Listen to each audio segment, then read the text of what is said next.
Hello everyone. Today I'll be discussing the topic causes of epistaxis or nasal bleed. So it is very easy to remember all the causes by using this acronym VINDICATE, where V stands for vascular, I stands for infective, N for neoplastic, D for drugs, I for iatrogenic or idiopathic, C for congenital, A for autoimmune, T for traumatic, and E for endocrinal or metabolic causes. Now coming on to the first V, vascular causes of nasal bleed. First and foremost, it is high BP, or as we call it, hypertension. Because of the BP and because the blood exerts lateral pressure on the walls of the vessels, either they become leaky or sometimes it causes damage of the vessel wall, and so nasal bleed occurs in hypertensives.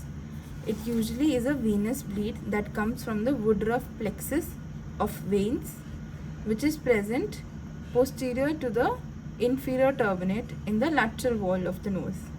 And as we know, hypertension or high BP is common in old age. The second common cause or vascular reason of epistaxis is arteriosclerosis.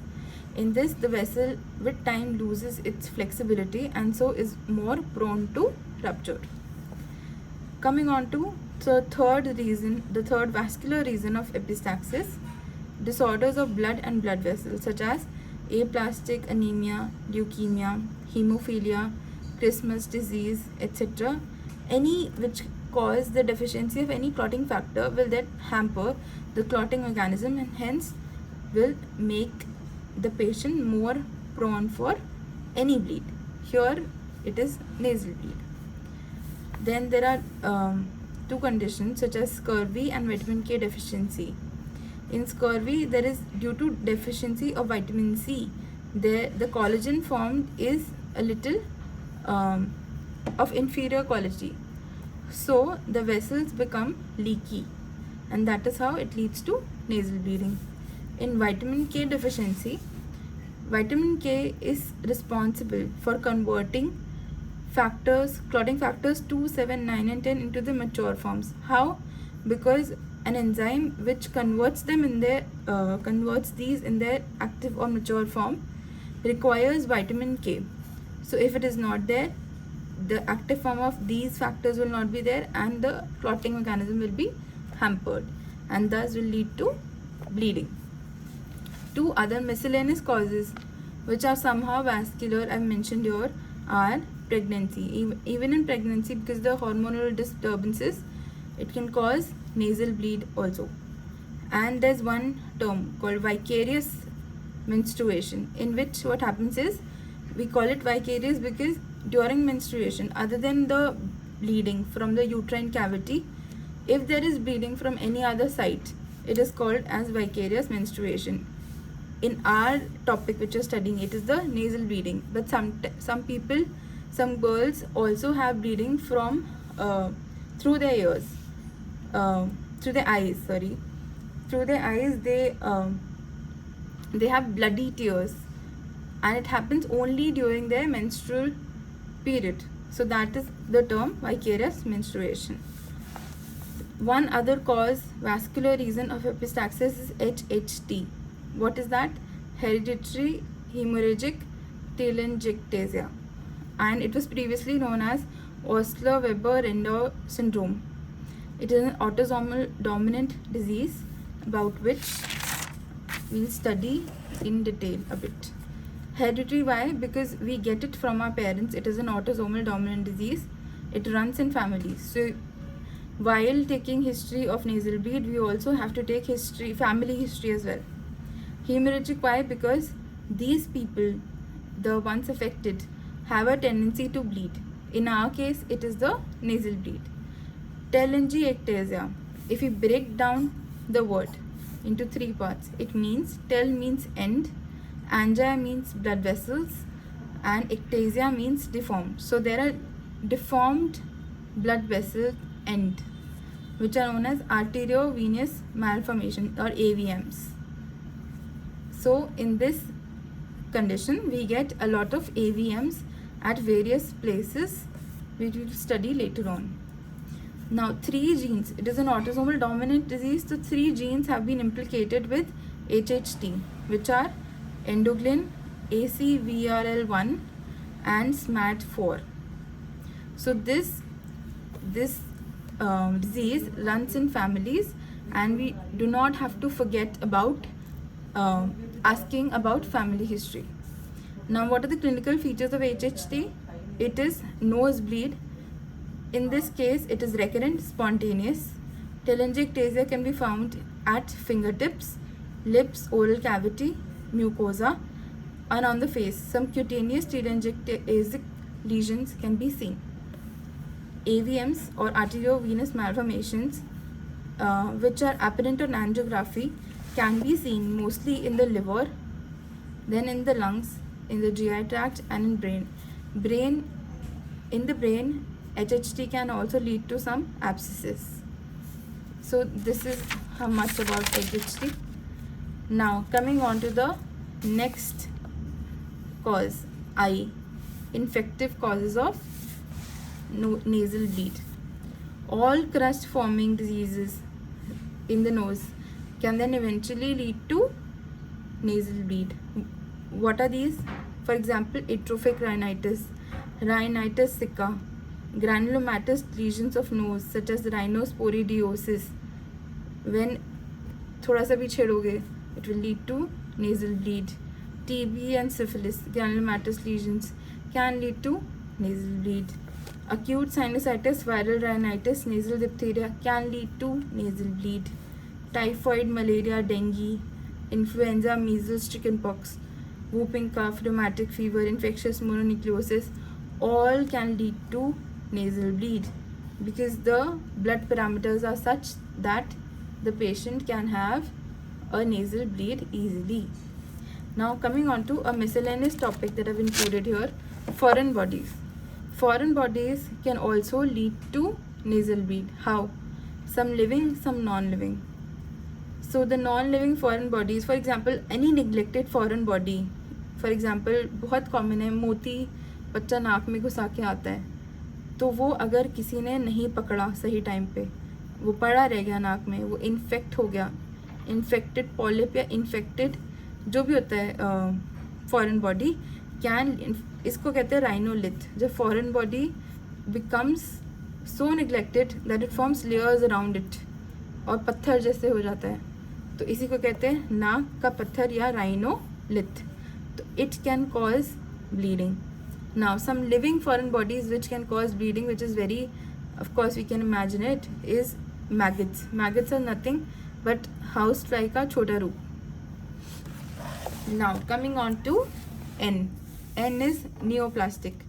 So neoplastic में सबसे पहले दिमाग में आता है JNA, juvenile नेसोफैरिंजियल angiofibroma. अब ये इतना कॉमन है नहीं, पर कॉमन है. एडोलेसेंट मेल्स में स्पेशली ये कॉमन है. इसकी हम बायोप्सी नहीं करते क्योंकि ये इतना ब्लीड करता है which we can not imagine and we can not control without packing. तो इसीलिए हमेशा एंटीरियर राइनोस्कोपी करके थोड़ा देख लेना चाहिए नेजल ब्लीड के केसेस में कि कहीं कुछ पॉलिप टाइप का मास तो नहीं लग रहा, और उस पॉलिप को फिर ओपीडी में इवैल्यूएट करेंगे, उसका MRI कराएंगे या CT कराएंगे, जैसे भी आगे इवैल्यूएट करेंगे. उसकी एंजियोग्राफी स्पेशली इंपॉर्टेंट होती है to know the feeder vessel. फिर उसका आगे उसको एम्बुलाइजेशन कराएंगे, फिर उसे प्लान करेंगे फॉर एक्सिजन. तो ये सब. तो JNA is a cause of nasal bleed, और इसमें भी हिस्ट्री रहेगी रेकरेंट नेजल ब्लीड की, specially in the case of an adolescent male, और उसमें भी फैमिली हिस्ट्री थोड़ा पूछ लेंगे हम, है ना. फिर नेक्स्ट आता है इन्फेक्टेड पॉलिप. पॉलिप इन्फेक्ट होता है तो कभी कभी वो ब्लीड भी कर देता है. फिर बिनाइन या मलिग्नेंट नियोप्लाज्म हो सकते हैं. बिनाइन जैसे कि हिमैंजियोमा या पैपिलोमा, मलिग्नेंट में आ गई कार्सिनोमा या सार्कोमा. तो ये तो बहुत ही ऑब्वियस है कि malignancy will then erode the vessel wall and the vessel will bleed. Now coming on to some drugs. Drugs जैसे सैलिसाइलेट से एंटीकोगुलेंट्स जो हैं, अगर कोई भी CVA का पेशेंट है या CAD का पेशेंट है, या कोई भी हिस्ट्री ऑफ स्ट्रोक है, या कोई भी हिस्ट्री ऑफ उसकी स्टेंटिंग है, तो ये सब, या फिर कोई भी लॉन्ग टर्म कोई आप दवाई तो नहीं खा रहे, ये सब पूछना हमें चाहिए एज ENT सर्जन्स, ताकि हमें पता लगे कि हो सकता है वॉरफेरिन की वजह से, कभी कभार लंबा वॉरफेरिन चलता है, लंबा एस्पिरिन चलता है, तो उसकी ड्रग डोज मॉडिफाई तो नहीं करवानी है हमें, कि उसकी वजह से ज़्यादा डोज की ड्रग हो गई है, उस वजह से नेज़ल ब्लीड आ रहा हो। तो ये 2 तो मैंने ड्रग्स मेंशन किए, और बाकी बहुत सारे ड्रग्स होती हैं which can lead to nasal bleed. फिर आते हैं आई पर, आइट्रोजेनिक। कभी कभार पोस्ट सर्जिकल, जैसे कि सर्जरी होती है face, functional endoscopic sinus surgery, तो उस केस में हमारा पोस्ट सर्जरी मान लो थोड़ा सा इंजर हो गया, पोस्ट सर्जरी वैसे भी ब्लीड होती है, थोड़ी बहुत कॉमन है, तो iatrogenic is something that the doctor has done and now the patient has the complaints. And फिर आता है इडियोपैथिक, कि भाई किसी को पता ही नहीं है कि क्यों आ रहा है नेज़ल ब्लीड, तो इस केस में हम एक प्लेथोरा ऑफ इन्वेस्टिगेशंस कराते हैं, CBC with ESR with platelet count with सब कुछ, मलेरिया, टाइफाइड, कि क्यों एक्चुअल ब्लीड आ रही है। तो उस टाइम पे हम मेडिसिन डॉक्टर्स के पास रेफ़र करते हैं कि भाई अब तुम्हारा केस है, तुम थोड़ा आइडेंटिफाई करो कॉज, ENT कॉज तो हमें नहीं लग रहा। C से होता है कंजेनिटल, या कंजेनिटल में आ सकते हैं जैसे कि DNS है किसी को, DNS इधर यहाँ पे क्या है, डिविएटेड नेजल सेप्टम, कई लोगों को बचपन से ही होता है, तो अगर मान लो वो जो डिविएटेड सेप्टम है इम्पिंच करे किसी वेसल को, तो ब्लीड कर सकते हैं, हाँ बिल्कुल कर सकती है। और बहुत सारे पेशेंट्स हमारे पास ऐसे ही आते हैं, नेजल ब्लीड के साथ पहले आते हैं, फिर हम जब वो सूख जाते हैं हम फिर AR करते हैं, एंटीरियर राइनोस्कोपी, तो हमें दिखता है कि अच्छा सेप्टल स्पर है। Now this spur could be a cause of headache, could be a cause of nasal bleed as well, तो उस टाइम पे हम सजेस्ट करते हैं कि you can undergo septoplasty as well. Now any blood dyscrasia, for example we discussed earlier hereditary haemorrhagic telangiectasia, तो ये congenital में भी आ सकता है। कभी कभार एडिनॉइड्स इन्फेक्ट होकर ब्लीड भी करते हैं। नॉर्मली एडिनॉइड टिश्यू की जो हाइपरट्रोफी होती है वो एडोलेसेंस तक होती है, और उसके बाद अपने आप वो श्रिंक करके चले जाते हैं, पर कुछ लोगों में परसिस्टेंट रह गए और उनका इन्फेक्शन हो गया या इन्फ्लेमेशन हो गया, तो it can lead to nasal bleed. Now autoimmune के कॉज जैसे कि GPA, ग्रैनुलोमेटोसिस विद पॉलीएंजाइटिस, जिसका पुराना नाम था वेजिनर्स, इसके बारे में हम थोड़ा पढ़ेंगे अभी। ऑटोइम्यून कॉज में वेजिनर्स एक आता है, वेजिनर्स या वेगनर्स, जैसे भी प्रोनाउंस करना है इसे। बेसिकली क्या है, ये है granulomatosis with polyangiitis which is earlier referred to as Wegener's granulomatosis. Why the name has been shifted is because this doctor was a German doctor and he used to believe in Nazi ideology, and वैसे भी these days we are trying to shift to more named से ज़्यादा हम उसकी disease की तरफ जा रहे हैं, कि डिजीज़ का नाम डिजीज़ की तरह से ज़्यादा लें, ना कि किसी के नाम पर कोई डिजीज़ लिखी जाए। तो व्हाट इज़ वेगनर्स या GPA now as you call it, ये this is a C ANCA associated small vessel vasculitis. Now अब वैस्कुलाइटिस है तो उसमें कॉमन चीज़ें फीवर, फटीग और वेट लॉस तो होगा ही होगा, और ये ओल्ड एज का नेक्रोटाइजिंग ग्रैनुलोमा फॉर्मिंग वैस्कुलाइटिस है। तो इसके कुछ क्लिनिकल फीचर्स देख लेते हैं। ENT में हमने क्यों पढ़ा इसके बारे में अभी, क्योंकि इसमें भी नेज़ल ब्लीडिंग होती है, और इसमें प्यूरुलेंट नेज़ल ब्लीडिंग भी होती है। इसमें राइनोसाइनोसाइटिस हो सकता है ENT मैनिफेस्टेशन में, कुछ ओरल नेज़ल लीजन्स हो सकते हैं, अल्सर हो सकता है, ओटाइटिस मीडिया भी हो सकता है, और ये रेकरेंट हो सकता है। इसमें भी नेज़ल ब्लीड रेकरेंट हो सकती है। लोअर रेस्पिरेटरी ट्रैक्ट मैनिफेस्टेशंस क्या होंगे, कफ, डिस्निया, हिमोप्सिस, इसमें कफ में भी ब्लड आएगा। Pleuritic chest pain, pulmonary nodules which can be seen on chest X-ray and CTs। Kidney में यहाँ पर होगा हेमेट्यूरिया, तो ब्लड यहाँ पे हर जगह से ही आ रहा है ऑलमोस्ट, कफ में है, नोज से आ रहा है, और यूरिन में भी आ रहा है। इसमें ग्लोमेरुलोनेफ्राइटिस हो सकता है, सेकेंडरी नेफ्राइटिक सिंड्रोम हो सकता है।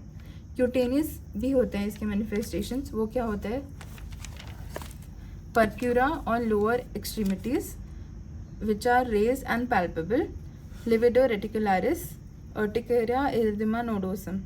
सम other manifestation of Wegener's is eye में कंजक्टिवाइटिस कर सकता है, स्क्लेराइटिस कर सकता है, न्यूरोलॉजिकल ये सेंसरी न्यूरोपैथीज कर सकता है, हार्ट में ये पेरिकार्डाइटिस, मायोकार्डाइटिस कर सकता है, आर्थरालजियाज तो कर ही सकते हैं, क्योंकि वैसे भी वैस्कुलाइटिस है, इसमें फटीग तो होता ही है।